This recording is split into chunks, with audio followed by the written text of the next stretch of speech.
Tooth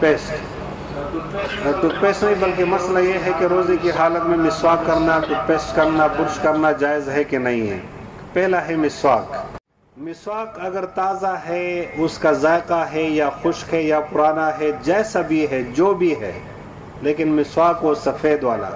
وہ تو پورے دن میں استعمال کر سکتے ہو، اس میں تو کوئی دوسری رائے نہیں ہے، نہ کوئی پابندی ہے، نہ روزہ خراب ہوتا ہے، کچھ نہیں ہوتا۔ مسواک کے بغیر ہم برش استعمال کرتے ہیں، خالی برش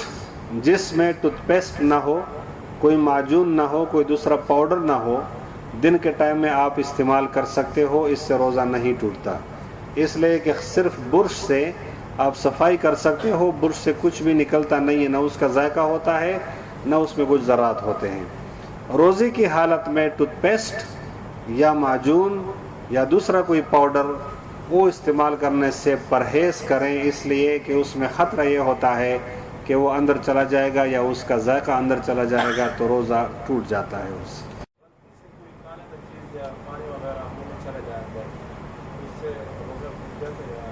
اگر غلطی سے منہ میں چلا جائے تو پہلے تو یہ کرو کہ اگر آپ کو روزہ یاد ہے تو فوراً اس کو تھوکو، اور پانی ہے تو کلی کر لو، منہ صاف کر لو، روزہ نہیں ٹوٹے گا۔ اور اگر روزہ آپ کو بھول گیا ہے اور آپ نے کھا لیا تو مبارک ہو، اللہ کی طرف سے مہمان نوازی ہو گئی، اللہ کی طرف سے کھانا ملا۔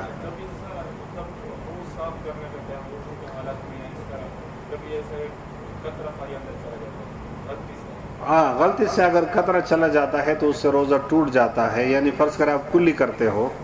اور کلی میں پانی جو ہے وہ اندر چلا گیا، یا ناک میں اپنی پانی ڈالا اور اس وقت آپ نے سانس لیا تو ناک سے پانی اندر چلا گیا تو روزہ ٹوٹ جاتا ہے۔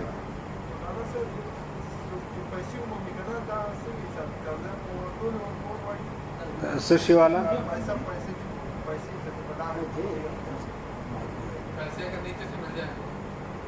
راستے میں اگر کوئی چیز پڑی ہوئی ہے اور وہ قیمتی چیز ہے تو مسئلہ یہ ہے کہ اس کو ضائع کرنا نہیں بلکہ اس کو اٹھانا ہے۔ پھر اس میں دیکھ لو، اگر کسی کا کوئی ایڈریس، کوئی فون نمبر، کوئی پتہ وغیرہ ہے تو وہ اس کی امانت ہے، اس کو لے کر اس تک پہنچا دو۔ اگر نہیں ہے تو اس ایریا میں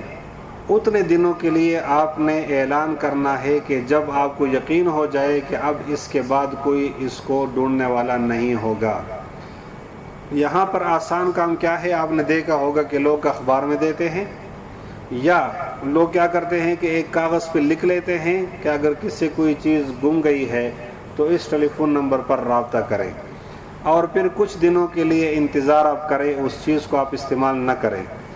اگر کوئی ملا تو ٹھیک ہے، نہیں ملا تو اگر خود آپ مسکین ہیں، ضرورت مند ہیں تو اس چیز کو استعمال کر سکتے ہو،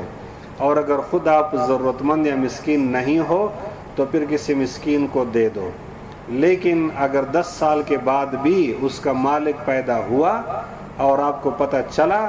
تو آپ ذمہ دار ہیں اور آپ اس چیز کو واپس کرو گے۔ اکثر لوگ کیا کرتے ہیں، ایک اور مسئلہ اس میں بتا دوں کہ جو چیز کسی کو ملتی ہے اور اس کے مالک کا پتہ نہیں ہوتا تو وہ لوگ کیا کرتے ہیں کہ وہی چیز کسی مسجد میں دے دیتے ہیں یا کسی ایسے کام میں لگاتے ہیں کہ جس کا ثواب اس آدمی کو جاتا ہے۔ تو اگر کئی سالوں بعد آپ کو مالک ملتا ہے تو بندہ اس سے کہہ سکتا ہے کہ جی آپ کا وہ پیسہ میں نے اس مسجد میں لگایا تھا، تو آپ کو ثواب، اگر وہ کہتا ہے کہ اللہ آپ کو اجر دے، بہت اچھا ہے اور شکر ہے کہ میرا ایک تو ثواب چلتا ہے،